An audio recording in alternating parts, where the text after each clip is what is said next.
beau week-end des baroudeurs, nous avons mis le cap sur l'Italie. Sur une ville fascinante et envoûtante, l'une des plus belles du monde. On la surnomme la Sérénissime, la Cité des Doges, ou plus simplement la ville des amoureux.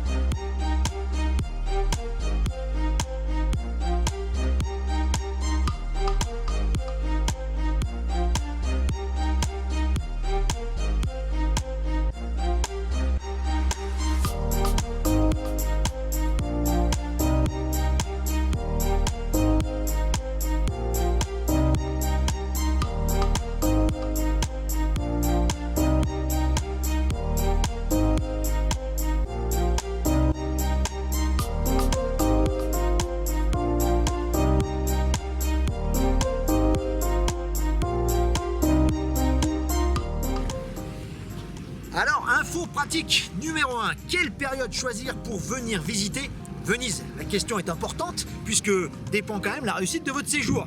Alors, il n'y a pas vraiment de secret, hein. Le printemps, mars, avril, mai, est une période idéale, c'est là où nous sommes aujourd'hui. Regardez le grand beau, ça fait 3 jours qu'on est ici, on n'a pas vu un nuage. Température idéale.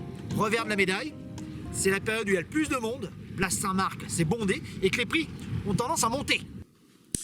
Une alternative au mois d'avril-mai, super bondé et assez cher sur Venise, c'est les mois de septembre, octobre et novembre, avec une préférence pour ces 2 derniers mois.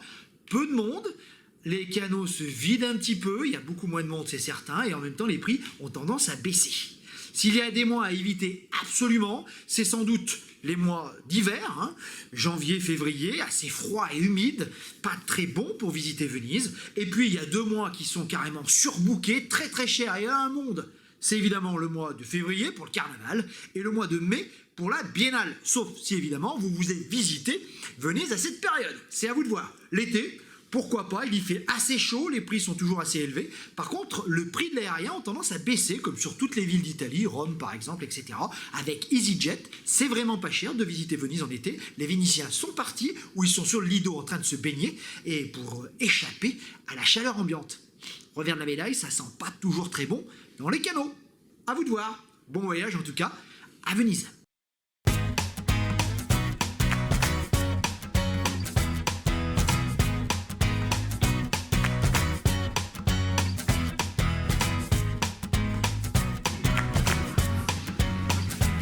L'aéroport de Venise Marco Polo se situe à 12 km environ du centre de Venise, un peu moins de Mestre.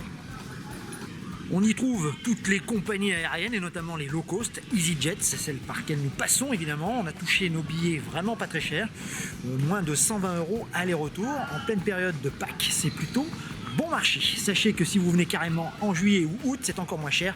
Une année, nous sommes venus pour 25 € l'aller, 25 € le retour. C'était donné. Alors, depuis l'aéroport, comment rejoindre le centre de Venise? 2 possibilités s'offrent à vous. Bon, la première solution, c'est de prendre le bus. Il y a des navettes assez fréquentes avec 2 compagnies, je vous les mets là-haut. Hein, c'est pas très cher, hein, 6 ou 7 € pour rejoindre soit Mestre, comme nous allons le faire, soit vous rejoignez directement Santa Lucia et la gare de Venise.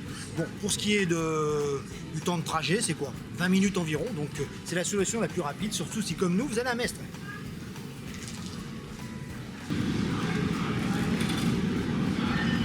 Soit vous prenez Ali Laguna, c'est-à-dire un bateau à la grande station des bateaux de l'aéroport et vous rejoignez en 30-40 minutes San Marco pour 15 €. C'est pas donné, hein. Alors nous, notre solution, c'est plutôt que de rejoindre San Marco, c'est de partir de Murano. Donc en gros, ce qu'on vous propose, c'est vous faites l'aller en bus, comme on l'a fait, et vous revenez avec Ali Laguna et avec le bateau de Murano. De Murano, c'est moins cher, 8 €. Vous êtes venu en Vaporetto avec votre passe, donc pas de problème. Et sachez que c'est le plus proche, 20 minutes à peine. Vous pouvez profiter un peu plus de Venise, et notamment de Murano, avant de venir à l'aéroport.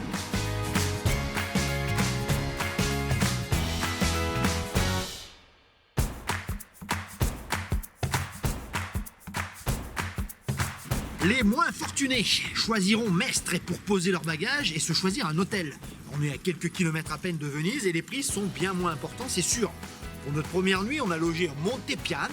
Alors sûr, c'est pas le grand luxe, hein, mais pour une 50aine d'euros, jolie petite maison.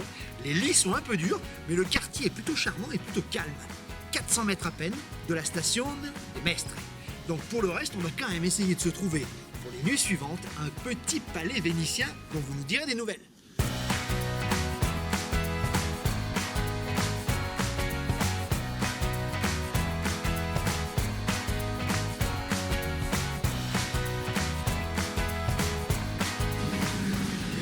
€1,35. Pas cher, rapide, et il y a des trains quasiment toutes les 5 minutes.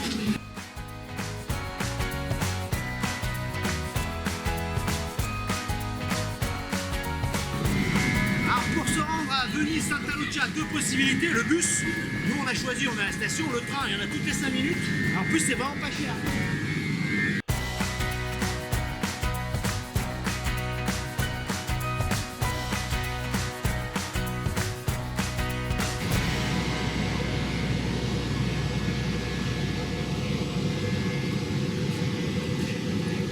Minutes chrono, c'est rapide, c'est pas cher, on est bien installé. On a jeté un œil quand même au bus qui régulièrement relie également la gare de Santa Lucia. C'est bondé, il n'y a quasiment pas de place pour s'asseoir. C'est le même prix, c'est vrai, il y en a peut-être plus, mais on a préféré le train, c'est confort, on est pas mal. On est à Venezia, ça y est, c'est parti pour la visite. Go!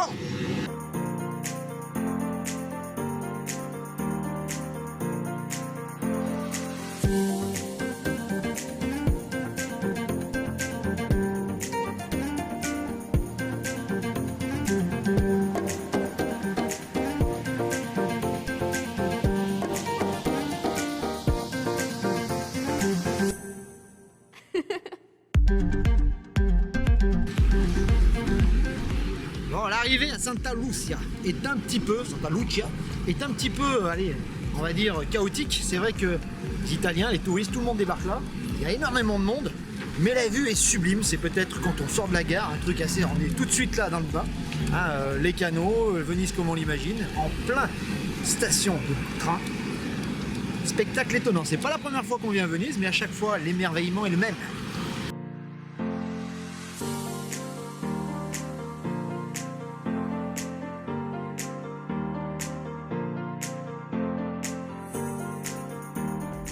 Alors comment se déplacer à Venise?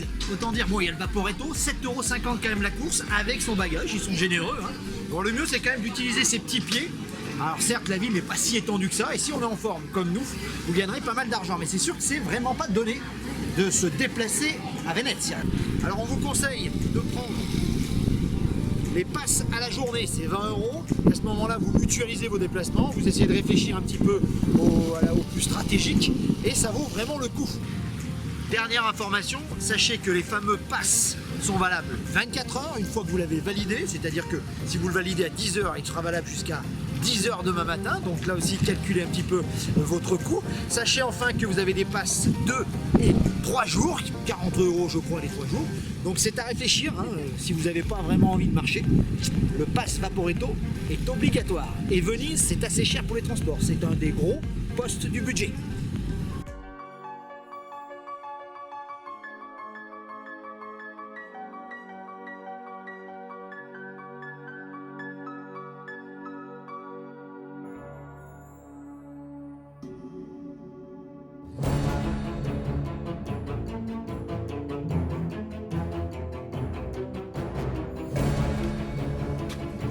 On s'éloigne de quoi? De 3 minutes de la Ferrovia, comme ils l'appellent ici, de Santa Lucia. On est tout seul. Venise comme on la rêve, petit pont, etc. On va rejoindre notre hôtel par les chemins de traverse. Ah, Venise, quand tu nous tiens!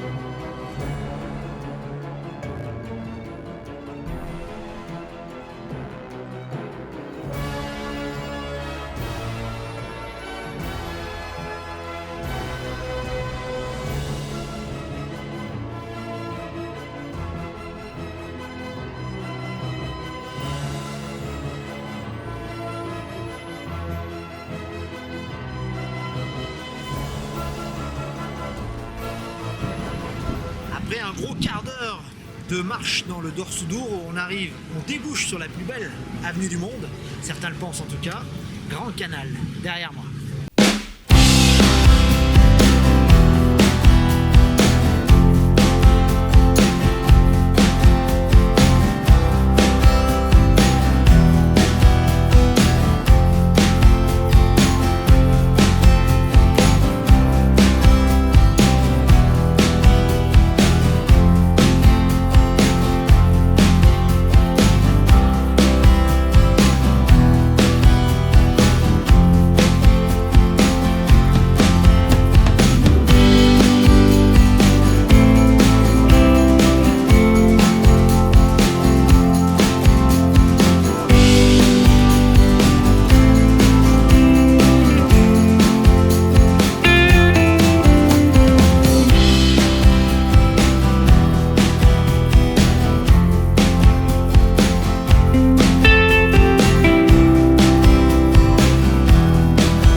Alors on n'est pas au Palazzetto Pisani véritablement, on est juste à côté, hein, c'est le palazzo qui est juste en face, un peu plus moderne.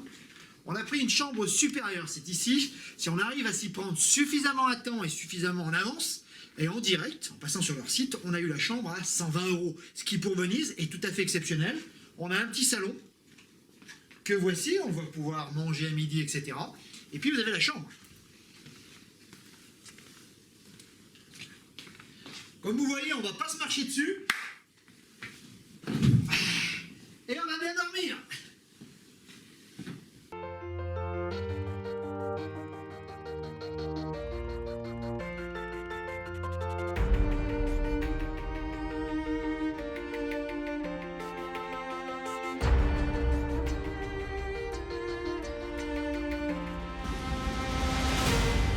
Au rez-de-chaussée, au niveau du canal, se trouvaient les entrepôts, là où étaient stockées les marchandises venant d'Orient, les soieries, hein, ou autres bijoux, etc.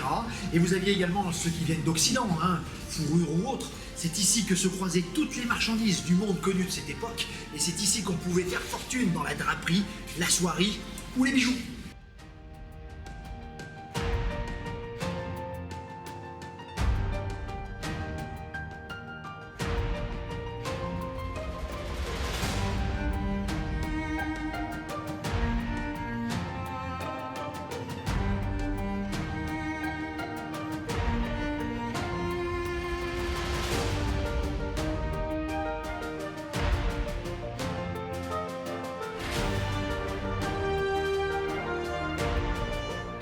Nous sommes donc à l'étage noble du Palais Foscolo, où nous avons logé pour notre première nuit. Mais c'est vrai qu'il donne sur le Grand Canal, c'est plutôt bien aménagé, c'est là qu'on retrouve les fameuses suites Grand Canal.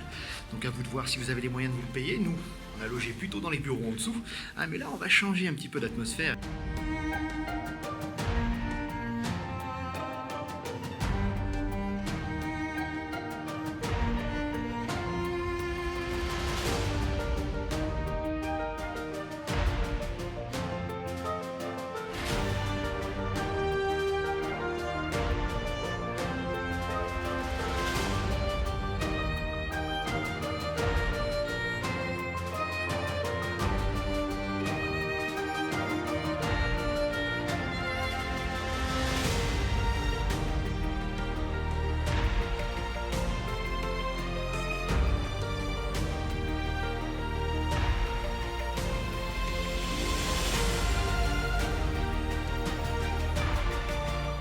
Allez, on est monté en gamme. Nous sommes dans l'hôtel Pisani et non plus dans l'annexe comme hier. Nous avons changé de chambre. Nous sommes dans l'étage noble, alors que hier on était plutôt dans les entrepôts en sous-sol. Dodge Alvis Pisani, la suite des Dodge. Alors carrément.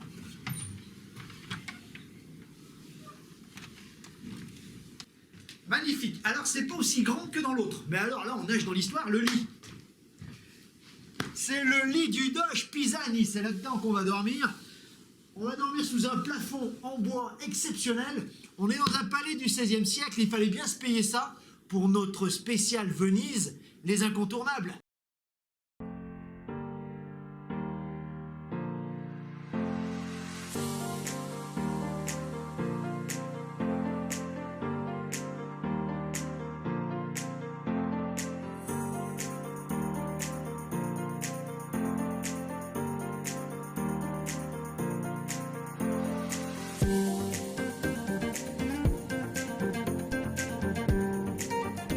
Certains trouveront ça vieillot, nous on adore évidemment, c'est du mobilier d'époque, aucune modernité, ça nage dans son jus, ça c'est certain, hein. Mais même la salle de bain est magnifique.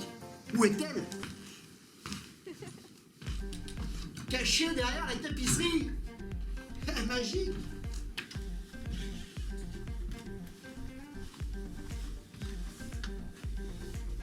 Bon, comme dans l'autre, il y a toujours cette petite odeur à Venise de reviens-y, ou en tout cas de moisissure, j'en sais rien. Nous logeons dans un authentique Case Fondaco, un palais entrepôt si vous préférez. Comme il y en a de nombreux sur le Grand Canal, toutes les grandes familles voulaient se faire construire ici leur demeure de prestige. Au rez-de-chaussée où nous logions hier, les entrepôts, où se faisait évidemment le stockage des marchandises, et à l'étage nobile, où on retrouvait évidemment les appartements des princes, et puis vous retrouviez également les pièces d'apparat et de transactions.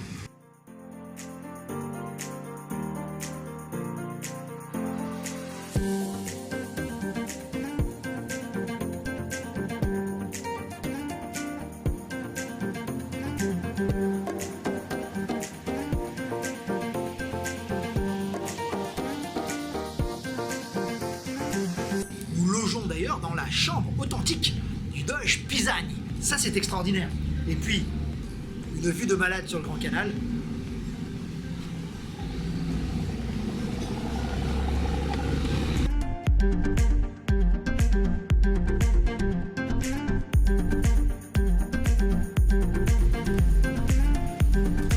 Et vous croirez ou pas, la reine Elisabeth est venue ici.